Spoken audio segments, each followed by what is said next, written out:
បើក៏ទៅជាងមួយខែមុនខ្ញុំស្ទើរតែអត់ហ៊ានចូលរៀនវគ្គនេះទេដោយសារតែភាពភ័យខ្លាច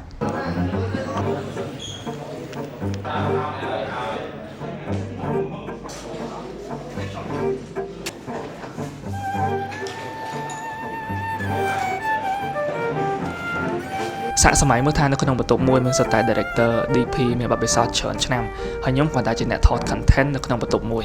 Imagine the feeling ប៉ុន្តែខ្ញុំនៅតែបន្តធ្វើវាទោះបីជាខ្ញុំអត់មានបទពិសោធន៍ពីមុនក៏ដោយខ្ញុំចាប់ផ្ដើមដោយរដារដប់អត់ស្គាល់ឈ្មោះសម្ភារៈអត់ស្គាល់ setting ក្នុងការប្រើកាមេរ៉ា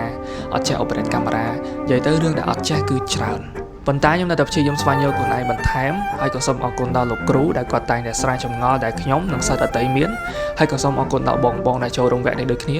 ពួកគាត់រីករាយមែនទែនក្នុងការចែករំលែកបទពិសោធន៍ដែលគាត់មានទៅកាន់បងប្អូនជំនាន់ក្រោយចុងក្រោយខ្ញុំក៏បានបញ្ចប់វគ្គសិក្សានេះទៅដោយជោគជ័យខ្ញុំជាប់មែនប៉ុន្តែមិនទាន់ល្អទេនៅមានចំណុចខ្វះខាតច្រើនដែលត្រូវរៀនបន្ថែមសម្រាប់ខ្ញុំការចូលរួមវគ្គនេះមិនមែនដោយសារតែខ្ញុំចង់បានសញ្ញាបត្រទេចូលរួមវគ្គនេះគឺជាការយកឈ្នះភាពភ័យខ្លាចក្នុងការចាប់ផ្ដើម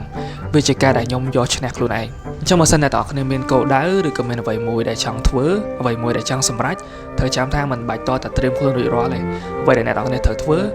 គឺហ៊ានចាប់ផ្ដើម